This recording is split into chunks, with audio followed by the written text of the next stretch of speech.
Hey YouTube, it's your girl Chic from Chic Say What. Before we get started, please thumbs up the video, share, comment. As always, I want to hear what you have to say. Tonight's topic is going to be about compromising. So, I have a lot to say about that. But before we get started with that, I'd like to just take a moment to just acknowledge the death of Kobe Bryant and his daughter and the other individuals who were on the helicopter. I wanted to record yesterday, but my heart was very heavy.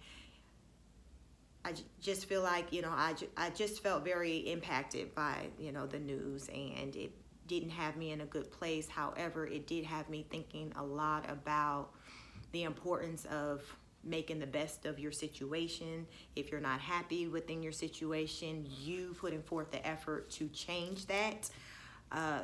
Just taking control over the things that you actually can control. For example, if you're in a situation that you're not happy with, do something about it, and that's kind of where the topic of compromising came from. I got into a conversation with an individual about compromising, and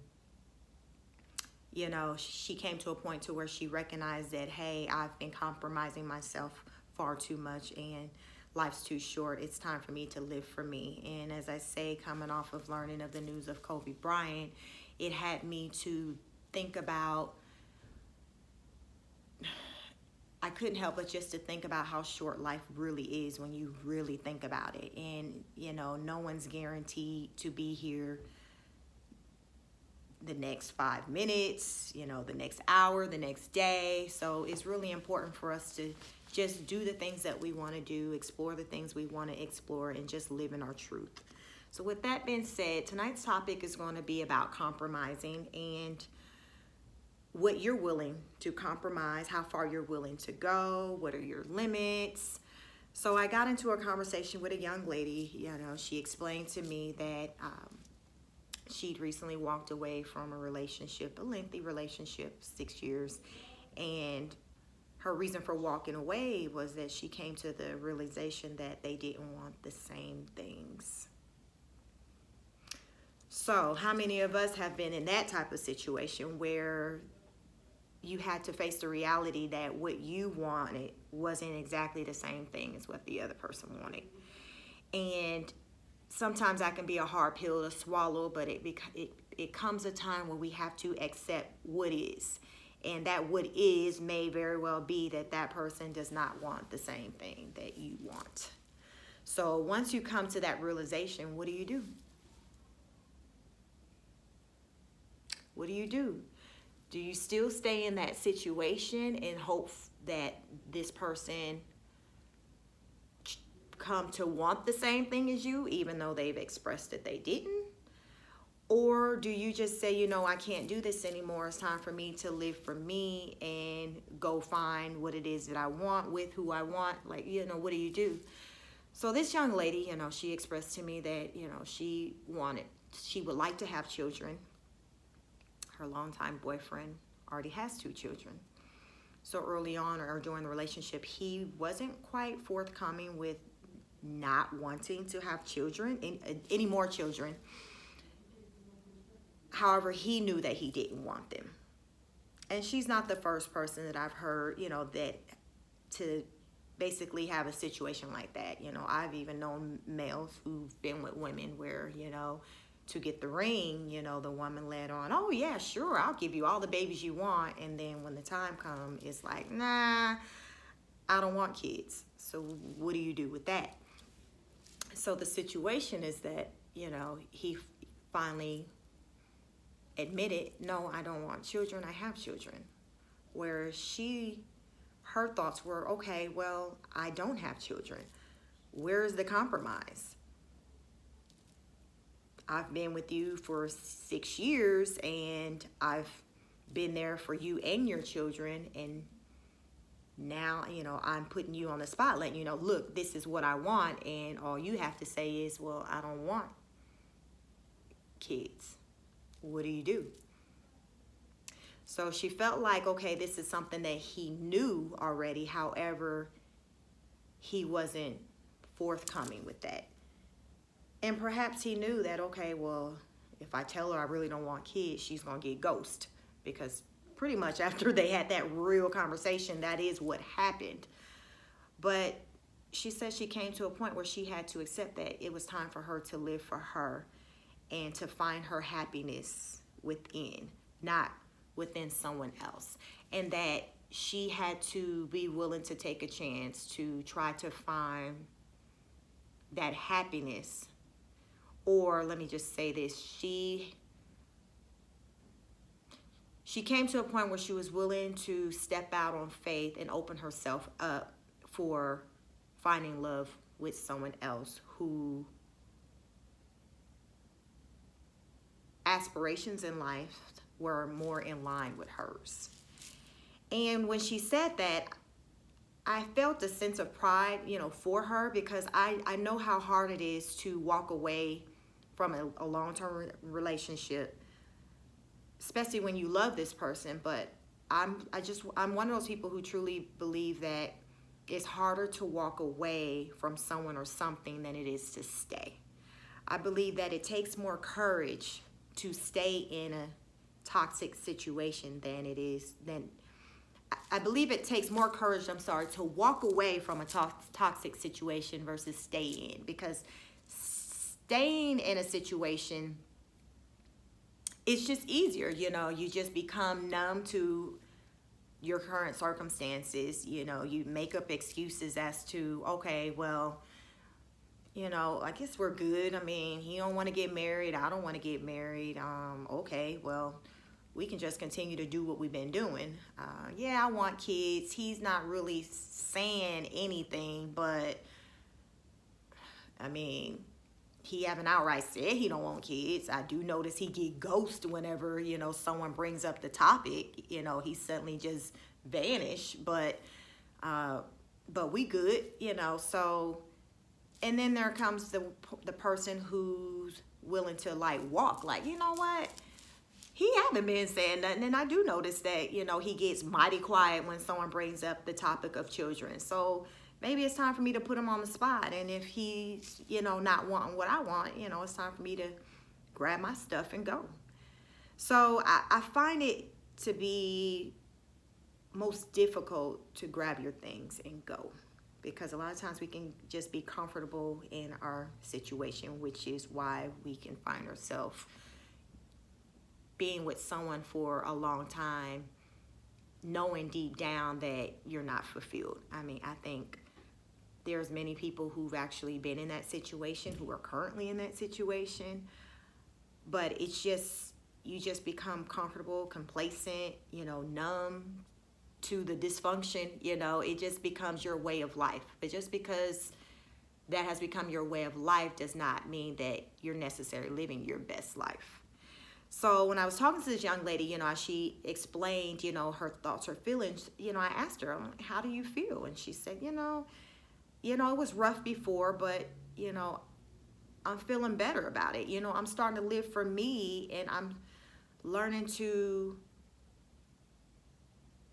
accept that it is okay for someone to be there for me and to give to me versus me always being the one to give, because I've always been the person to give, and now I'm ready to receive. And I felt like that was very fair, because in life it should be a give and take. One shouldn't always be giving, whether it's to your family, to your spouse, to anyone. It should be a give and take. And I think that anytime you're in a situation where you're constantly giving and you're not receiving, it's time for you to stop and to really explore the whys behind that, and be willing to accept the reality of that person just may not have you as you have them. And I know that can be a hard pill to swallow, but sometimes that's just the reality of it. The love that you have for someone does not necessarily mean that they have that same type of love for you. And it can be a painful thing to get to a point to where you're acknowledging that, wow, I mean, I done gave my all to this person and sacrificed, and this one thing that I want, they're not finding me worthy of that. How many of us have been in that situation where you felt like, okay, I done this, that, and the third. I done watched your child, took them to practice, went back and forth with the baby mama, and all I ask of you is to give me what I want, which is a child with you, because I love you. And your response is, well, I mean, I'm good. I have kids. I don't want any more kids. I mean, that can be a hard pill to swallow. I mean, there's so many emotions that one could feel when that person looks them in the eye and tell them, no, I don't want that. I don't want that with you. I love you, but it's not enough for me to, have more children with you, because I don't want any more children. So that's why I wanted to bring the topic of compromising to you all, because I wanted to get you all to think about, what are some things you're willing to compromise on? What are some things you're not willing to compromise on? At what point in the relationship do you talk about those things? Say if, as we're talking about children, is that something that you feel like should be discussed early on in a relationship? For example, as I say, the young lady was with her man for 6 years. So she said she felt like he misled her, he lied, he didn't outright say, I didn't want any more children. I'm not quite sure at what point did she realize, okay, no, he don't want kids, but she did eventually put him on the spot, and basically he's like, no, and he was willing to let her walk and move out the home without stopping her. So, do you feel like he was wrong? Do you feel like he misled her? Do you feel like maybe she wasn't recognizing the signs, or maybe wanting to recognize the signs that this man really didn't want what she wanted, and it was just hard to kind of accept that? Because I think many of us can agree that we've been in situations where the writing was on the wall, but you just chose to not read it because it wasn't spelling out what you wanted it to spell out. So you just kind of, turn the other way, and then finally it comes a point where you're forced to have to deal with the situation. And I know it can be very hurtful. So, I mean, that's where I go back to, I believe that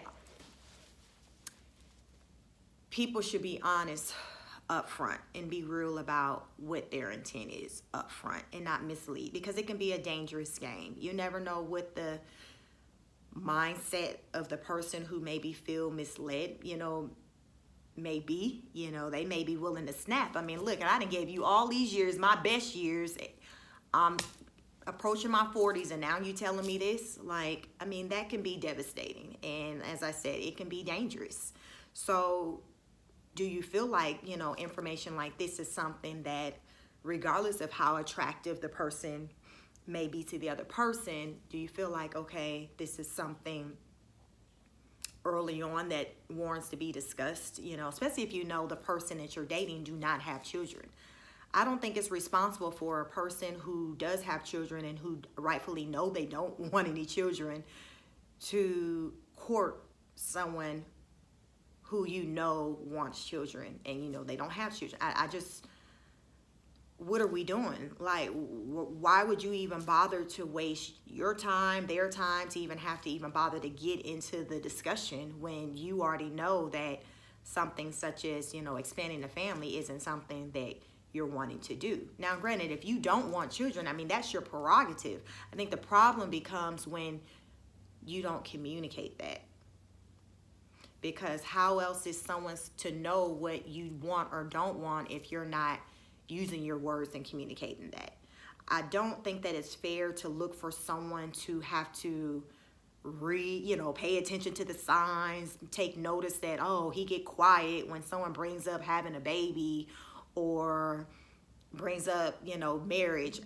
I don't think that it should have to be that way. Even though I think that we should pay attention to things like that, I think there should be some responsibility on that other person's side to say, hey, what it is that they want, because she made it clear of what she wanted, but it was evident he didn't make it clear on what he wanted, and there lies the problem. So like I said, she walked. She's now out trying to live her best life. This all happened before entering into the new year. So as I say, she started her year out right. She left the baggage in 2019 as she should. And I was very proud of her. I told her I was proud of her for the decision that she made. And she looked as though she was content with her decision. And I think at the end of the day, that's what it comes down to. No matter what somebody may think or feel about the decision that you made, how do you feel about your decision? Are you good with the decision you made? Because life's too short for us to live for others. Everyone is entitled to their happiness, regardless on what that is, whether that's with someone who does have children and you're making the decision to not have children because they don't want children and you're willing to compromise. That is fine. I don't feel like compromising should have to go one way or the other, because she could have very well been willing to say, okay, I'll compromise and I won't have a baby and I'll just be here for your children. So a compromise is a compromise. It's just, where do you meet at in the middle? What's considered, a compromise? Do you feel like you're getting something from the relationship? And I think the hard reality that she had to face was that she really wasn't getting anything out of the relationship. She was giving, but she wasn't receiving anything. And I don't think that's good for anyone, whether it's male or female. If you're not feeling like you're getting something out of the relationship, then I feel like it's just a waste of time and you should cut your losses, because as I say, life's too short. I feel like that everyone deserves to be happy, and sometimes the reality is that that person who we've been with for X amount of years isn't the person who you're happy with. And it can be hard, especially when you do have children involved, but sometimes that's just the sad reality of things. And at the end of the day, I feel like it's best to walk and to just deal with that discomfort, that pain of leaving a situation that you concluded that wasn't good for you. And I think that one should be able to live with that and not live with any guilt of what somebody else may feel because they made that decision to walk away from that situation. So I'm saddened by the thought of Kobe Bryant and his daughter and the other people on the helicopter no longer being with us. What I've gotten out of the situation, it just has really got me to just thinking about the importance of doing you and finding your truth and your happiness, doing all the things that you want to do, and being okay to say, hey, this isn't working for me and it's time that I try something else.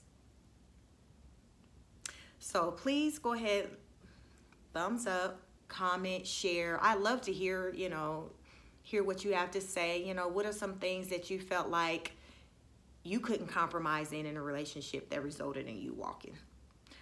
Maybe some of you are currently in situations and you're still trying to find that courage to leave a situation because you may not feel like you're getting what you need. What is it that's keeping you there? What would it take for you to walk? Just food for thought. Peace and love.